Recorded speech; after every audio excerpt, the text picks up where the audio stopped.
사진 속에 나와 있는 것들이 뭔지 아시겠습니까? 저희들에게 익숙한 도구들이죠. 한국에서 이런 것들이 지금도 많이 활용이 되고 있는 것 같아요. 맨 아래쪽에 당신은 사랑받기에 태어난 사람, 저게 뭘까요? 쿠키입니다. 쿠키. 쿠키를 저렇게 해서 나눠주고, 또 오른쪽에 있는 붕어빵입니다. 붕어빵. 그리고 위에는 수세미예요. 수세미. 전도용 수세미. 그리고 사형리에 대해 들어보셨을 거고요. 오른쪽에는 핫팩입니다. 계절 따라, 사람의 기호에 따라 다양하게 이렇게 전도용품들이 있어요. 얼마 전에 청년들하고 나이트 마켓을 한번 갔다 오면서 우리들도 여기서 붕어빵 팔면 좀 펀드라이징 잘 될 것 같은데요. 이런 이야기를 웃으면서 했었는데, 이제 한국에서는 붕어빵이 전도용품으로 이렇게 많이 이용이 되고 있어요. 확실히 모르는 사람들에게 이렇게 교회에 초대하고 전도를 할 때에 여러분 이러한 도구들이 있으면 참 전도하기에 용이한 것 같아요. 뭐 이렇게 저런 도구들이 있으면 쉽게 사람들의 이목이 집중이 되기도 하고, 저런 도구들이 있으면 또 쉽게 사람들이 그곳에 몰려들기도 하고, 그리고 우리가 정말 전하고 싶은 그 예수 그리스도의 그 귀한 이름을 저런 도구들을 통해서 다른 사람들에게 좀 더 이렇게 수월하게 전할 수 있는 그런 용도로 되게 좋은 것 같아요. 전도 도구, 복음의 도구, 참 우리에게 많이 필요한 것 같습니다. 근데 이제 그런 전도의 도구, 복음의 도구가 비단 이러한 어떠한 물건들만 아니다는 사실을 우리는 기억해야 될 것 같아요. 우리가 다른 사람들에게 붕어빵으로 전도하듯이 하나님의 큰 그림과 하나님의 큰 계획 속에서는 바로 저와 여러분들이 한 마리의 붕어빵도 붕어빵과 같다는 것입니다. 하나님 보시기에는 우리와 같은 한 사람 한 사람을 하나님의 복음의 도구로 사용하신다라는 사실을 우리가 기억해야 하는 것이죠. 오늘 본문을 보면 바로 이러한 복음의 도구로 귀하게 쓰임받고 있는 한 사람의 기록을 우리가 볼 수 있습니다. 사도행전 3장에는 어떠한 놀라운 치유의 기적이 기록이 되어 있죠. 바로 성전 미문에 앉아있던 그 안진뱅이를 성전에 기도하러 가던 베드로와 요한이 만나고 그에게 예수 그리스도의 이름으로 일어나라 선포했을 때 그 사람이 일어나는 놀라운 기적, 그 기적이 이 사도행전 3장에 기록이 되어 있습니다. 근데 여러분 이 3장을 보기 전에 우리가 참고로 사도행전 2장에 나와 있는 마지막 부분을 보면 이 기적이 의미하는 바가 무엇인지 우리가 좀 더 잘 알 수 있을 것 같아요. 사도행전 2장 43절 말씀에 보면 이런 말씀이 있습니다. 모든 사람에게 두려운 마음이 생겼다. 사도들을 통하여서 놀라운 일과 표징이 많이 일어났던 것이다. 이렇게 기록하고 있습니다. 이게 성령이 마가의 다락방에 임하였죠. 그리고 그곳에 있던 제자들이 그 임하신 성령으로 인해서 방언을 하기 시작했습니다. 그리고 그곳에 그 소리를 듣고 수많은 사람들이 모여들었죠. 그리고 그 모여든 사람들에게 누가요? 베드로가 일어서서 그들에게 설교를 했습니다. 그 자리에서 3,000명이 주님께 돌아오는 놀라운 그런 회심의 역사가 그곳에서 있었어요.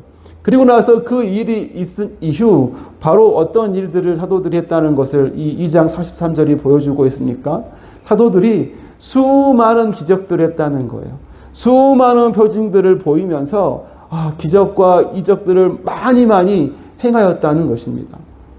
오늘 아마도 사도행전 3장에 기록되어 있던 이 성전 미문의 안진뱅이를 일으킨 기적들, 이 기적도 바로 사도들이 행했던 수많은 그 기적과 표징들 중에 하나였을 거예요.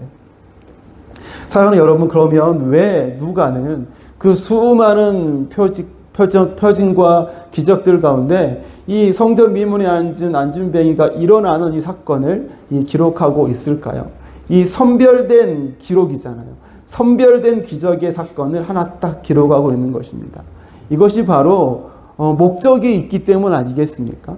사도행전에서 보여주고자 하는 목적, 그리고 사도행전을 통해서 하나님이 우리에게 말씀해 주시는 그 메시지가 이 하나의 사건 속에 함축되어 있기 때문에 이 누가는 이 기적을 기록을 했던 것입니다. 그 목적이 무엇일까요? 바로 우리가 잘 알고 있는 거죠. 성령의 능력으로 예수 그리스도의 이름으로 복음이 힘있게 증거되어지고 복음이 확장되어지고 그 가운데 예수 그리스도의 이름이 높임받는 그 목적을 위해서 이 안진뱅이의 치유 사건이 기록되어 있었던 것입니다. 결국 이 기적을 통해서 여러분 수많은 사람들이 모여들었죠. 그리고 베드로가 설교했죠. 그리고 여러분 어떻게 해요? 이 이후에 보면은 5천 명의 사람이 주님께 돌아오는 놀라운 또 회복의 역사, 또 돌아섬의 역사가 일어나게 되는 것입니다. 여러분 기적을 경험한 이 한 사람, 바로 그 한 사람은요, 하나님 나라를 위한 복음의 도구였던 것을 우리는 분명히 기억해야 하는 것이죠. 근데 여러분 이 한 사람, 치유받은 사람이 자신이 하나님의 도구로 쓰임받고 있다라는 생각을 했을까요? 제가 생각해 봤는데 그러기 쉽지 않았을 것 같아요. 그저 마냥 자신을 치유해 주시고 자신이 회복된 이 기적이 너무나 감사하고 즐거워서 그 하나님을 찬양하고 예배하고 성전을 뛰어 들어가서 외치고 감사해서 어쩔 줄 모르는 삶을 살았을 거예요. 그런 모습을 보였던 것이죠.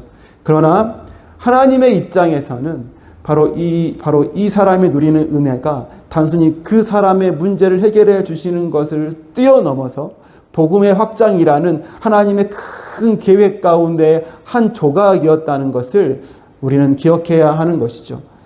여러분 우리들의 삶이 여러분 이와 같습니다. 우리가 사형이라는 도구로 전도하고 붕어빵이라는 도구를 가지고 복음을 전하듯이 하나님은 우리의 전 인생의 삶을 도구로 삼으셔서 하나님의 복음을 증거하신다는 사실을 우리가 기억해야 하는 것입니다. 결국 저와 여러분이 하나님 나라를 위한 복음의 도구라는 사실을 우리가 기억해야 하는 것이죠. 그래서 오늘은 이 복음의 도구라는 제목으로 함께 말씀을 나누고자 합니다. 복음의 도구. 첫 번째로 우리 하나님은요, 바로 우리의 문제를 복음의 도구로 사용하신다는 겁니다. 우리의 문제를 복음의 도구로 사용하세요. 11절 말씀을 함께 같이 읽도록 하겠습니다. 개역개정 말고요. 자, 시작. 그 사람이 베드로와 요한 곁에 머물러 있는데 사람들이 모두 크게 놀라서 솔로몬 행각이라고 하는 곳으로 달려와서 그들에게로 모여들었다. 아멘. 여러분 11절의 말씀 바로 이 그 사람 개역개정에는요 바로 이 나은 사람이라고 이야기하고 있어요. 바로 이 나은 받음을 받은 사람이 지금 베드로와 요한 곁에 함께 있다라는 것이죠. 그리고 그 세 사람 주위로 수많은 사람들이 지금 모여들고 있습니다. 그 세 사람을 집중하고 있습니다. 왜죠? 왜 그 사람들이, 수많은 사람들이 이 세 명에게 모여들고 있습니까? 그들에게 집중하고 있나요? 바로 이 치유받은 이 사람을 모든 사람들이 알았기 때문이죠. 안증뱅이였는데 걷지 못하는 사람이었네? 어떻게 이렇게 걷고 뛰고 다니고 있지? 이런 놀라운 기적을 사람들이 보았기 때문입니다. 놀라운 치유 사건을 사람들이 보고 그 사람의 인생의 문제가 해결되어진 그 기적을 사람들이 보았기 때문에 그들이 모두 베드로에게, 요한에게, 그 나음받은 사람에게 몰려들었던 것이죠. 그리고 그 몰려든 사람에게 베드로가 예수 그리스도의 복음을 선포하였습니다. 그리고 수많은 사람들이 복음을 받아들이고 회심하는 역사가 일어났던 것이죠. 평생을 걸을 수 없었던 바로 이 사람의 이 장애가, 그 인생에 풀 수 없었던 그 이 사람의 그 문제가 바로 이 순간만큼은 하나님의 복음을 위한 도구로 사용되고 있었다는 것이죠. 모든 사람들로 하여금 자신에게로 모여들게 하는 도구로 쓰임받았던 것입니다. 이와 비슷한 말씀이 요한복음 9장에도 나와 있습니다. 요한복음 9장에 보면 날 때부터 눈먼 사람과 예수님과의 이 만남을 우리에게 보여주고 있습니다. 요한복음 9장 2절과 3절 말씀인데요. 제자들이 예수께 물었다. 선생님, 이 사람이 눈먼 사람으로 태어난 것이 누구의 죄 때문입니까? 이 사람의 죄입니까? 부모의 죄입니까? 예수께서 대답하셨다. 이 사람이 죄를 지은 것도 아니요 그의 부모가 죄를 지은 것도 아니다. 하나님께서 하시는 일들을 그에게 드러내시려는 것이다. 아멘. 이 당시의 사람들은요, 몸에 장애가 있는 것, 하나님께로 저주받았다라는 것의 증거다라고 이렇게 생각을 했던 거죠. 그래서 제자들이 예수님께 이 사람 장애 있는 거 누구의 죄 때문입니까? 이렇게 물은 거예요. 그랬더니 예수님의 대답이 뭐예요? 어느 누구의 죄 때문도 아니다. 하나님께서 하실 일을 드러내기 위함이다 라는 거죠. 하나님의 일을 위한 도구이다 라고 말씀하고 있는 거예요. 여러분, 이 맹인이 어떻게 됐습니까?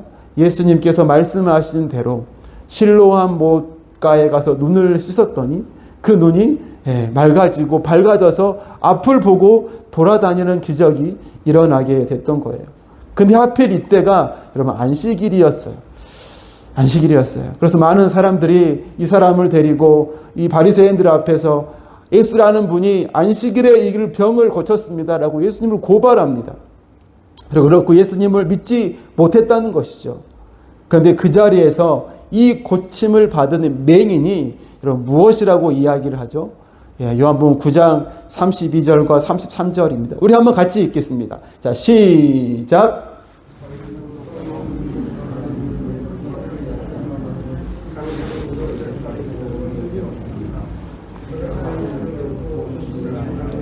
아무 일도 하지 못하셨을 것입니다. 예수님께서 하나님께로부터 오신 분이십니다 라고 이 맹인이 많은 사람들 앞에 담대히 외치고 선포하고 있는 것이죠. 이처럼 자신의 문제가 또 자신의 장애가 결국은 하나님의 거룩한 일을 위한 도구로 여러분 쓰임받고 있는 인생의 모습을 우리에게 보여주고 있는 거예요.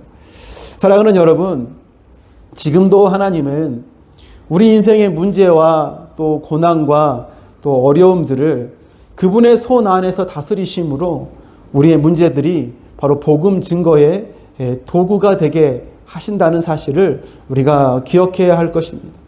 인생에 문제가 없는 사람이 어디 있겠습니까? 건강의 문제, 또 자녀의 문제, 물질과 사업과 또 해외에 살다 보니까 이 비자라는 큰 산의 문제들이 우리 삶에 수도 없이 있잖아요. 여러분, 이제는 우리가 이러한 인생의 문제들을 바라보고 대하는 우리의 시선과 자세가 좀 달라져야 할 것입니다. 답답하고 넘지 못할 산이고 숨막히는 어떠한 원망의 대상이 아니라 하나님께서 다스리시고 주관하시는, 하나님이 사용하시는 그런 복음의 도구로서의 문제, 우리의 시선이 이렇게 달라져야 하지 않겠습니까? 여러분, 인생의 질병을 당하였을 때, 질병과 질병이라는 이런 고난과 어려움이 우리의 인생에 닥쳐왔을 때 이것이 어떻게 우리 삶 가운데 복음의 도구로 쓰임받을 수 있겠어요? 물론 그 질병이 깨끗이 치유되고 또 사라지게 하심으로 하나님의 영광을 드러내고 또한 그 일을 통해서 복음이 힘있게 증거될 수도 있죠. 우리는 그런 것만을 생각할 수 있지 않습니까? 근데 여러분, 정반대의 경우도 있다는 것을 우리는 기억해야 되는 것이죠. 그 질병이라는 어려움을 사용하셔서 우리 각자의 인생에 새로운 깨달음을 주시는 거죠. 내 인생이 얼마나 소중한 것인지를 깨닫게 하시는 거죠. 우리가 정말 소중하고 중요한 것이 땅의 것이 아니라 하늘의 것임을 다시금 확신하게 하는 거예요. 그래서 허락하신 이 땅의 삶을 주님을 위해서 어떻게 하면 더 힘있게 살아갈 수 있을까? 어떻게 하면 한 명이라도 더 구원하는 그 일에 내가 동참할 수 있을까? 여러분, 이것을 고민하게 하는 삶으로 바뀌어지게 할 수도 있다는 것이죠. 여러분, 이것이 바로 이 고난이 우리의 삶을 바꾸는 복음의 증거로서 도구로 쓰시는 하나님의 하나의 방법이 될 수 있다는 것입니다. 사랑하는 여러분, 우리에게 허락하신 인생의 문제들은 하나님께서 다스리시는 복음의 도구라는 사실을 우리가 잘 기억하고 모든 문제들 앞에 우리가 믿음으로 대처하고 믿음으로 바라볼 수 있는 우리의 삶이 되시기를 간절히 소망합니다. 또한 하나님께서 사용하시는 복음의 도구는 무엇입니까? 둘째로 하나님은 우리의 삶에 우연한 만남들을 복음의 도구로 사용하신다는 거예요. 우리 11절 말씀 아까 읽었잖아요. 제가 읽겠습니다. 그 사람이 베드로와 요한 곁에 머물러 있는데 사람들이 모두 크게 놀라서 솔로몬 행각이라고 하는 곳으로 달려와서 그들에게로 모여들었다. 여러분, 나면서 걷지 못했던 안진뱅이는 고침을 받고 나서 지금 누구 곁에 있는 거예요? 베드로와 요한 곁에 머물러 있습니다. 개역개정의 표현으로는 베드로와 요한을 붙잡았다라고 이렇게 기록해 주고 있죠. 어떻게 여러분 이 세 사람이 함께 있게 되었나요? 약속하고 만난 거 아니죠. 매우 너무나도 이 세상적인 기준으로 보면 너무나 우연한 만남으로 이 세 명이 함께 있게 되었던 거예요. 이 안진뱅이는요, 특별히 이날만 성전 미문으로 가는 것이 아니라 그의 삶은 매일 먹고 살기 위해서 성전 미문에 앉아있던 삶을 살았던 사람이에요. 그리고 베드로와 요한 어떻게 해요? 기도 시간에 성전으로 올라가다가 우연히 자신에게 구걸하고 있었던 그 안진뱅이를 보게 되었던 것이죠. 이처럼 세상 사람들의 눈에 보기에는 너무나도 이 우연한 만남을 통해서 이 사람은 치유를 받게 되었고 이 치유를 통해서 복음이 증거되는 하나의 징검다리가 되었던 것입니다. 이처럼 하나님은 우리가 보기에는 우연한 만남, 그 만남도 하나님은 복음의 도구로 사용하신다는 사실을 우리는 기억해야 하는 것이죠. 우리가 잘 알고 있는 이야기가 요한복음 4장에 있지 않습니까? 이 수가라는 동네에 사는 사마리아 여인과 또 예수님과의 만남의 기록을 우리는 잘 알 것입니다. 요한복음 4장 6절부터 7절 말씀을 한번 같이 읽을까요? 자, 시작. 야곱의 우물이 거기에 있었다. 예수께서 길을 가시다가 피로하셔서 우물가에 앉으셨다. 때는 오정쯤이었다. 한 사마리아 여자가 물을 길러 나왔다. 예수께서 그 여자에게 마실 물을 좀 달라고 말씀하셨다. 여러분, 예수님은 유대에서 갈릴리로 가시는 그 과정 중에서 이 사마리아 지역을 통과하시면서 지나가셨어요. 그리고 그 수가라는 지역에 도착하셨고 오늘 말씀에 나와 있는 그대로 예수님께서 피로하셔서 우물가에 앉으셨다라고 기록해 주고 있지 않습니까? 그런데 여러분, 그곳에 누가 오는 거예요? 바로 이 사마리아 여인이 그곳에 물을 뜨려고 왔던 거예요. 목이 마르셨던 예수님은 그 여인에게 먼저 물을 달라라고 말씀을 시작하시죠. 그 여인의 반응은 되게 깜짝 놀라는 반응이었죠. 유대인들은 사마리아인들을 이렇게 상종하지 않았기 때문에 되게 당황했던 겁니다. 이렇게 예수님과 이 여인의 대화가 계속 이어지죠. 그러면서 예수님께서 그 여인에게 너는 남편이 5이나 있었지. 근데 지금 네 남편도 네 남편이 아니야 라고 말씀을 하시는 그 말씀을 듣고 이 여인이 깜짝 놀랍니다. 그냥 평범한 유대인이 아니다. 선지자이구나 라고 이렇게 생각을 하게 되는 거죠. 그렇게 예수님과의 대화가 더 진행이 되었습니다. 그리고 마침내 이 여인이 예수님이 메시아이심을 알게 되었던 거죠. 여러분, 그리고 나서 이 여인이 행했던 반응이 무엇입니까? 요한복음 4장 28, 29, 39절 말씀입니다. 같이 읽겠습니다. 시작. 그 여자는 물동이를 버려두고 동네로 들어가서 사람들에게 말하였다. 내가 한 일을 모두 알아맞히신 분이 계십니다. 와서 보십시오. 그분이 그리스도가 아닐까요? 그 동네에서 많은 사마리아 사람이 예수를 믿게 되었다. 그것은 그 여자가 자기가 한 일을 예수께서 다 알아맞히셨다고 증언하였기 때문이다. 이런 물을 기르러 갔던 여인은 우연히 그곳에 계신 예수님을 만났습니다. 그 만남을 통해서 그 동네의 사마리아인들이 그리스도의 복음을 듣고 그 우연한 만남을 통해서 그들이 회개하고 주님을 예수 그리스도를 메시아로 영접하는 그런 놀라운 복음의 확장이 그곳 가운데 이루어지게 됐던 것이죠. 우연한 만남, 그것이 바로 복음의 도구였던 것입니다. 제가 목사 안수를 받는 날이었습니다. 좀 오래전이죠. 한 10년 전이니까요. 제가 목사 안수를 받을 때 제가 한 통의 문자를 받았습니다. 목사 안수 받고 집으로 오는 차 안에서 문자가 왔는데 한 여자아이가 저한테 보낸 문자였어요. 그 문자의 내용이 목사님, 목사 안수 받으신 거 축하드려요. 목사님 때문에 제가 예수님 알고 교회 다니게 됐고 신앙생활 시작할 수 있게 됐어요. 너무너무 감사해요. 이 문자가 딱 저한테 목사 안수 받는 날 제게 딱 온 거죠. 운전하다가 많이 울었습니다. 근데 그 아이를 제가 어떻게 만났냐고요? 그 아이 말고 다른 아이가 학생일 때에 그 아이를 피자 한번 먹여주려고 고등학교에 피자 사가지고 찾아갔어요. 그랬더니 걔는 그 친구였거든요. 그냥 피자 준다니까 따라 나온 거예요. 그래서 우연히 그 학교에서 피자를 통해서 그 친구를 만났고, 그렇게 그 아이가 교회에 나와서 신앙생활을 하고 주일학교 교사로 섬기면서 신앙생활을 열심히 하게 되었던 것입니다. 모르는 아이였죠. 근데 우연히 만난 그 만남이 그 아이를 하나님께로 인도하는 그런 도구가 되었던 것입니다. 여러분, 지금도 하나님은 이러한 수많은 만남을 통해서 복음이 흘러가게 하십니다. 매일 만나는 사람들을 대할 때 우리는 늘 그 사실을 기억하면서 사람들을 대해야 될 거예요.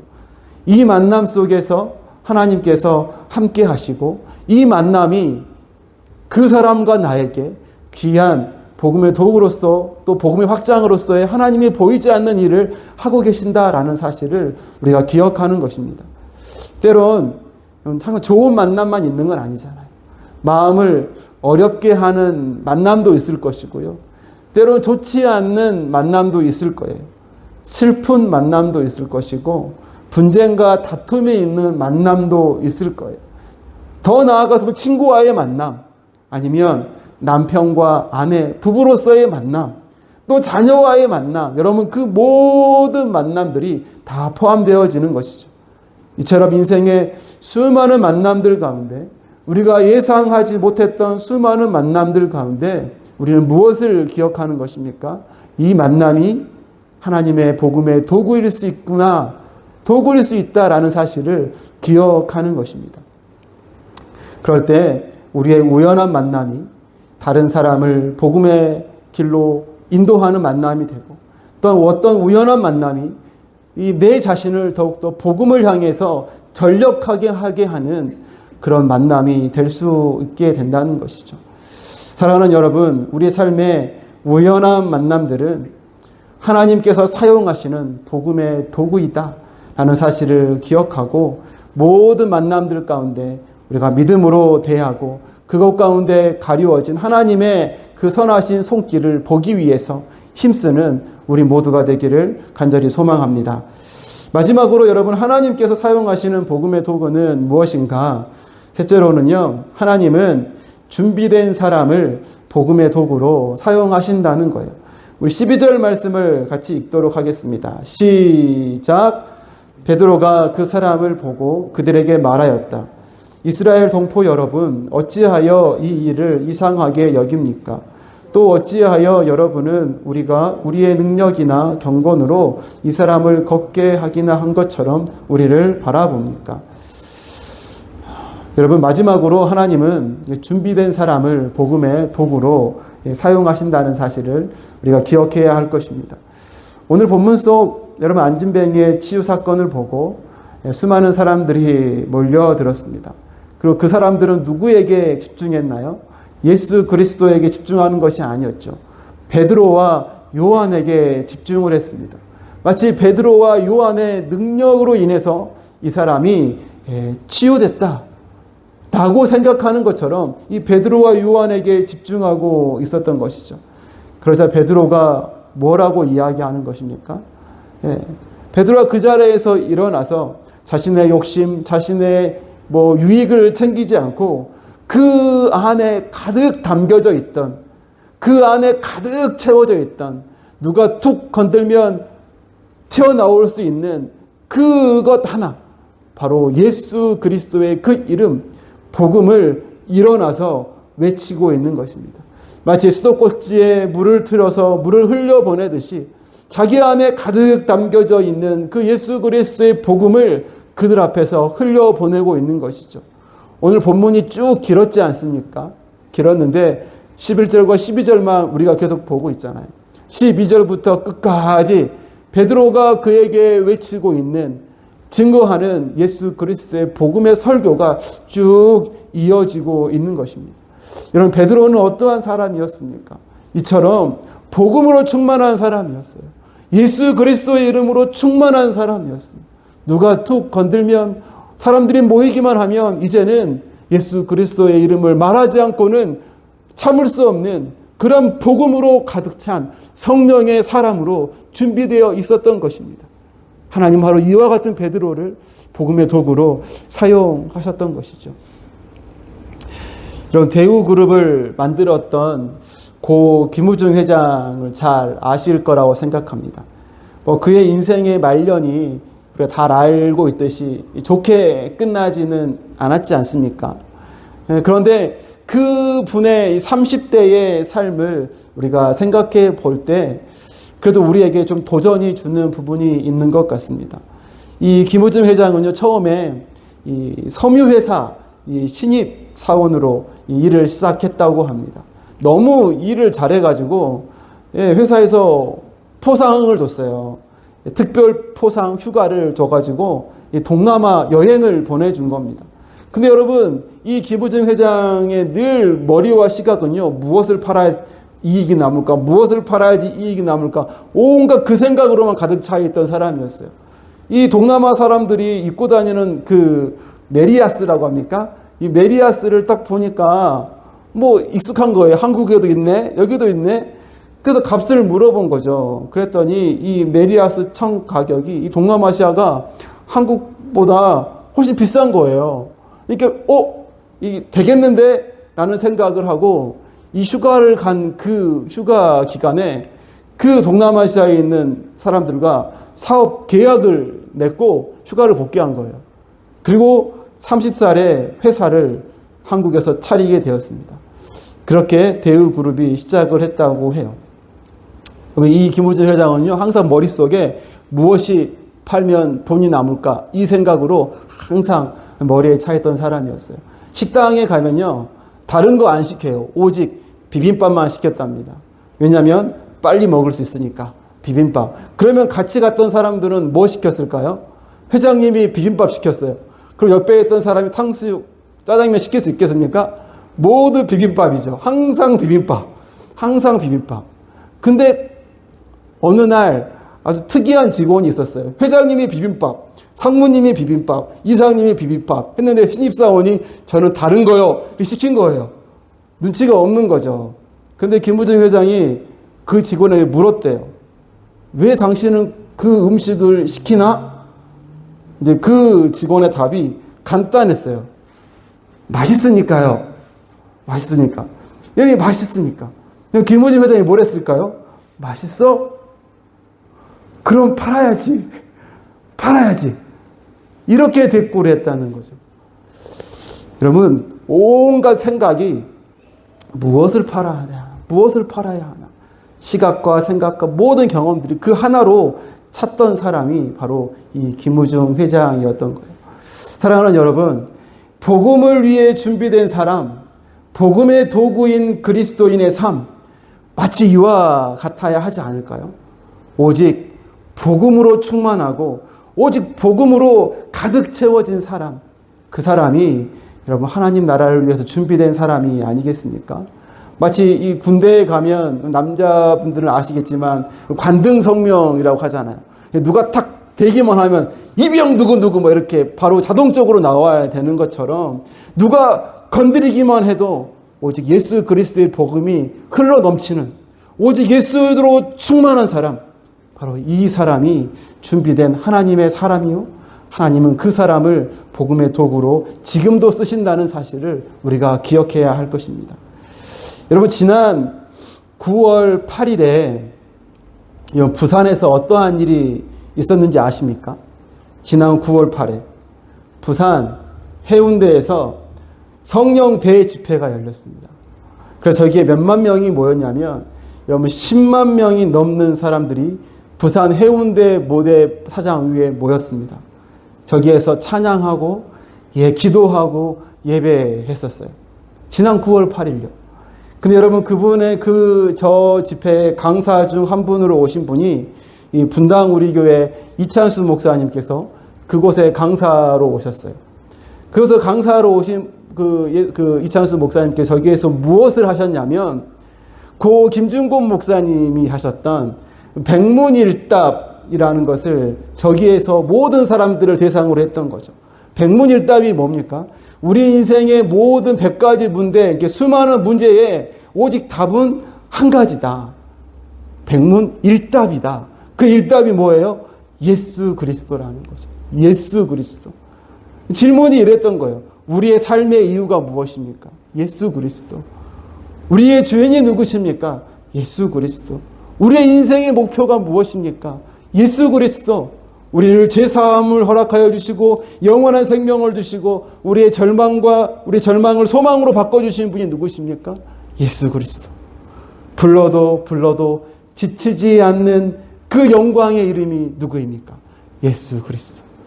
여러분, 이 모습을 제가 유튜브 영상으로 이렇게 보게 되었는데 되게 마음이 뜨거워지더라고요. 마음이 뜨거워지더라고요. 한국에 10만 명의 성도가 모였는데 저 10만 명이 모두가 하나님의 예수 그리스도로 충만한 주님의 복음의 도구들이구나 하는 생각이 들었던 것이죠. 저것으로부터 시작된 복음의 물결이 타락하고 음란해지고 정말 걷잡을 수 없도록 쓰러져가는 한국교회의 희망의 발걸음이 되겠구나라는 마음이 들더라고요. 여러분, 이처럼 저와 여러분이 이 땅 뉴질랜드 해밀턴에서 살아가야 하지 않겠습니까? 예수로 충만한 인생, 우리 또한 백문일답을 가지고 살아가는 인생을 살아가는 것이죠. 여러분, 이러한 인생이 바로 준비된 하나님의 사람 아니겠습니까? 이와 같이 오직 예수로 충만하고 더불어서 예수님께서 보내주신 그 성령으로 우리가 함께 충만하여서 하나님 앞에 귀하게 쓰임받는 복음의 도구로 살아가시는 저와 여러분의 삶이 되시기를 간절히 소망합니다. 말씀을 맺겠습니다. 여러분, 하나님은 우리의 전 삶을 복음의 도구로 사용하시는 분이십니다. 그렇기에 삶의 어떠한 상황에서도 또 어떠한 문제를 만나더라도 우리가 하나님의 뜻을 묻고 또 믿음으로 바라보는 준비된 하나님의 백성으로 살아가야 할 것입니다. 그래서 우리의 삶을 통해서 하나님의 생명이 흘러가고 그 하나님의 기쁨이 우리의 기쁨이 되는 그 영광스러운 삶을 매일매일 살아가시는 저와 여러분의 삶이 되시기를 간절히 소망합니다.